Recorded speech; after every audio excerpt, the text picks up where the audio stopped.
আমার মাঝে মাঝে বিভিন্ন বিষয় নিয়ে আল্লাহ সুবহানাহু ওয়ার উপর রাগ হয়। আল্লাহ সুবহানাহু ওয়া তাআলার সাথে কি রাগ করলে গুনাহ হবে? সুবহানাল্লাহ। ব্যাংক থেকে লোন নিয়েছেন, লোন পরিশোধ না করে কোরবানি করলে সেই কোরবানি কি জায়েজ হবে? মসজিদে ঢুকে কেউ যদি সালাম দেয়, তখন যে ব্যক্তি নামাজরত অবস্থা আছে সে সালামের উত্তর কিভাবে দেবে?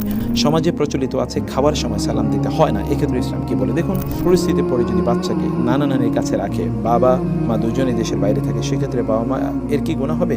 বাচ্চা নানা নানির কাছে অনেক ভালো আছে, এই বিষয়ে ইসলাম কি বলে? দেখুন, শিশুদের কিন্তু অনেক অধিকার আছে, তোমাদের একটি অধিকার হচ্ছে তাদেরকে ভালোবাসা। রাসূলুল্লাহ সাল্লাল্লাহু আলাইহি ওয়াসাল্লাম যখন বাচ্চাদেরকে আদর করেছেন, তার নাতিদেরকে, তখন সেখানে আপনারা জানেন একজন বেদুইন মুসলিম তিনি বসলেন, বলে, ইয়া রাসূলুল্লাহ, আপনি এদেরকে আদর করছেন, আমার তো 10টা সন্তান আছে, আমি তো কাউকে আদর করি না। রাসূলুল্লাহ সাল্লাল্লাহু আলাইহি ওয়াসাল্লাম বলেন, আল্লাহ যদি কারো অন্তর থেকে ভালোবাসা কেড়ে নেন তাহলে আমার কি করা আছে? রাসূলুল্লাহ সাল্লাল্লাহু আলাইহি ওয়াসাল্লাম তিনি শিশুদেরকে আদর করেছেন, চুমু দিয়েছেন, এবং মুআবিয়া রাদিয়াল্লাহু তাআলা তিনি বলেছেন, মান লাম ইয়াতাসাবা, যে বাচ্চাদের সাথে রাসূলুল্লাহ বলেছেন যে বাচ্চাদের সাথে বাচ্চা সুলভ আচরণ করে ফালাইসা মিন্না, সে আমার উম্মার অন্তর্ভুক্ত নয়। ফলে এই যে শিশুদেরকে ভালোবাসা, তাকে আদর দেয়া, তার তো ফিজিক্যাল গ্রোথই ইম্পর্টেন্ট না, তার কিন্তু স্পিরিচুয়াল, সাইকোলজিক্যাল এই গ্রোথও কিন্তু তার খুবই গুরুত্বপূর্ণ। বাবা মায়ের আদর তার পাওয়া প্রচণ্ড জরুরি, এই জন্য আপনার তার কাছেই থাকবেন, এটাই হলো প্রত্যাশা। এরপরে যদি একান্ত প্রয়োজন হয় তাহলে দাদা দাদি বা নানানির কাছে রাখা যেতে পারে, তাতে কোনো সমস্যা নেই ইনশাআল্লাহ। সমাজে প্রচলিত আছে খাবার সময় সালাম দিতে হয় না, এক্ষেত্রে ইসলাম কি বলে? দেখুন, এক্ষেত্রে ইসলামের নিষেধাজ্ঞা নেই, খাওয়ার সময় সালাম দিতে যাবে না। কেন?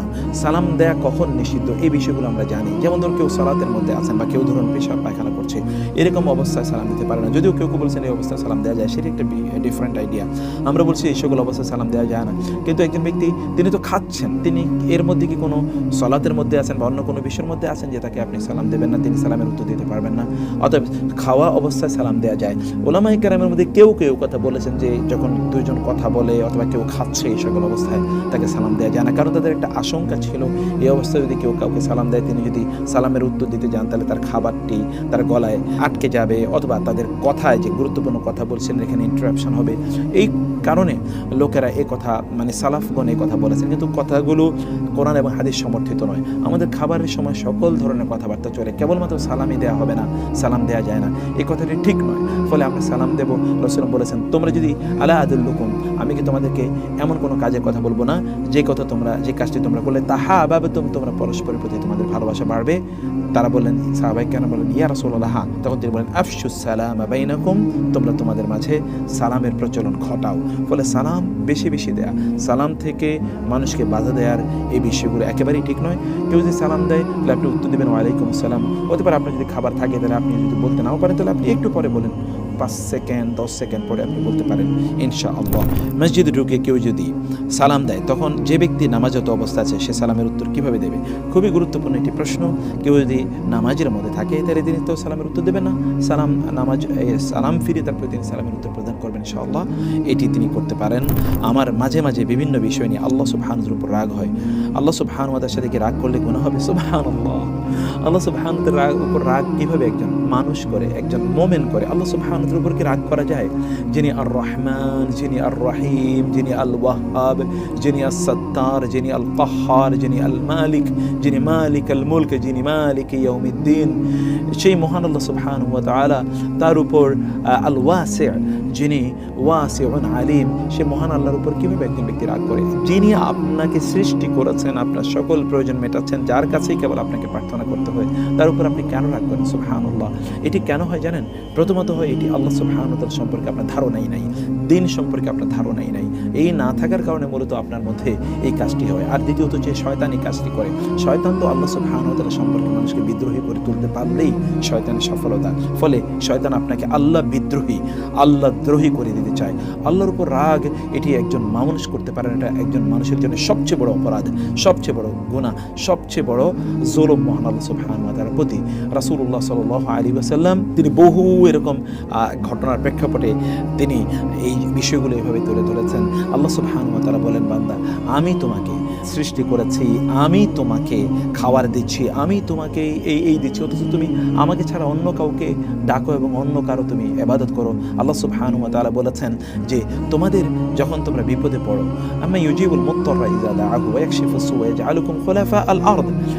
কুল আল্লাহ সুবহানাহু বলেন, কুল আপনি তাদেরকে বলে দিন, যখন তোমরা বিপদে পড়ো তখন তোমরা কাকে ডাকো? তোমরা তো ইলাহুম মা আল্লাহ, আল্লাহ ছাড়া কি আর কোনো ইলাহ আছে? ফলে সেই আল্লাহর উপর আপনি রাগ করেন কেন? আপনার এটি হয় আল্লাহ সম্পর্কে না জানার কারণে। এই জন্য জ্ঞান অর্জন করুন, আল্লাহ সম্পর্কে জানুন সুবহানাহু ওয়া তাআলা আম্মা ইউশরিকুন। আর দ্বিতীয়ত হচ্ছে শয়তান থেকে আল্লাহর কাছে আশ্রয় প্রার্থনা করুন। আল্লাহ সুবহানাহু ওয়া তাআলা আমাদেরকে বোঝার তৌফিক দান করুন, আল্লাহুম্মা আমিন। ব্যাংক থেকে লোন নিয়েছেন, লোন পরিশোধ না করে কোরবানি করলে সেই কোরবানি কি জায়েজ হবে? ব্যাংক থেকে আপনি লোন নিয়েছেন কি কারণে, সেটি আমাদেরকে জানতে হবে। আর ওই লোন পরিশোধ তো আপনি করছেনই, অথবা কোরবানির টাকা তো এটা ভিন্ন টাকা, একটা ভিন্ন অর্থ, সেটি তো আপনি কোরবানি দেবেনই সেই অর্থ দিয়ে। তো ব্যাংক থেকে লোন নিয়েছেন, সেটি তো আপনি হয়তো কোনো পারপাসে নিয়েছেন, সেই পারপাসে আপনি পালন করছেন। আর মনে রাখতে হবে যে একজন ব্যক্তির তার ইনকামের শতভাগই কিন্তু হারাম থেকে আসে না, ওইখানে কিছু হালাল এলিমেন্টও থাকে। হতে পারে তিনি লোন নিয়েছেন, কিন্তু তার এই লোন এর মাধ্যমে তিনি যে কাজগুলো করছেন সেখানে তার কিছু হালাল এফার্ট আছে, তার হালাল কিছু প্রচেষ্টা আছে। সেই প্রচেষ্টার কারণে তার ইনকামের কিছু অংশ তো হালাল আছে, তার উপর ভিত্তি করে তিনি যদি কোরবানি দেন, ইনশাআল্লাহ তার কোরবানি জায়েজ হবে এবং কবুল হবে বলে আমাদের বিশ্বাস। আল্লাহ সুবহানাহু ওয়া তাআলা আপনাদেরকে হালাল জীবিকার উপর জীবনযাপন করার তৌফিক দান করুন। আমি আপনাদেরকে একেবারে অন্তরের গভীর থেকে, উপলব্ধি থেকে, ভালোবাসা থেকে আমি আপনাদেরকে বলি, প্লিজ ইনকামটাকে হালাল করুন, অন্যথায় কোনো ইবাদত করে লাভ নাই। আল্লাহ সুবহানাহু ওয়া তাআলা ইন্নাল্লাহা তাইয়্যিবুন লা ইয়াকবালু ইল্লা তাইয়্যিবান ওয়া ইন্নাল্লাহা আমারাল মুমিনিনা বিমা আমারা বিহিল মুরসালিন ইয়া আইয়ুহার রাসূলু কুলু মিনাত তাইয়্যিবাতি ওয়া'মালু সালিহান ইয়া আইয়ুহাল্লাযীনা আমানু কুলু মিন তাইয়্যিবাতি মা রাযাকনাকুম। আল্লাহ সুবহানাহু ওয়া তাআলা কোরআনে বারবার বলেছেন, ইয়া আইয়ুহান নাস কুলু মিম্মা ফিল আরদি হালালান তাইয়্যিবা ওয়া লা তাত্তাবিউ খুতুওয়াতিশ শাইতান। যে লোকেরা তোমরা হালাল খাও তারপরে আল্লাহর ইবাদত করো। অতএব আপনাদের ইনকাম যেন হালাল হয়, এটি আপনাদের নিশ্চিত করা দরকার, অন্যথায় আপনাদের ইবাদত করে কোনো লাভ হবে না।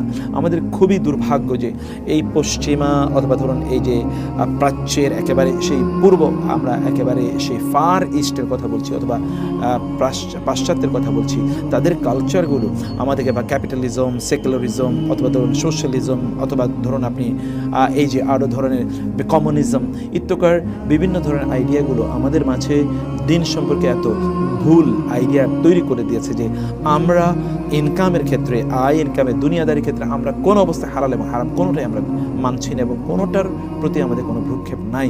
আমরা কেবলমাত্র মনে করছি যে একদল লোক আছে, আপনি দেখবেন এখনও একদল লোক আছে, তারা প্রচণ্ড সেকুলার, ভয়ঙ্করভাবে তারা সেকুলাঙ্গার, মানে সেকুলার কুলাঙ্গার।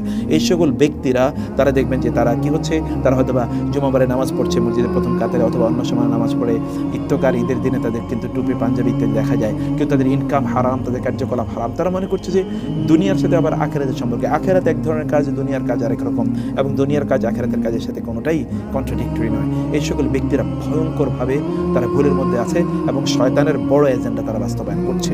আল্লাহ সুবহানাহু ওয়া তাআলা আমাদেরকে হালাল খেতে বলেছেন, হালাল খাওয়া ছাড়া কোনো উপায় নাই। আপনাদের ইনকামগুলোকে আপনারা হালাল বানান প্লিজ।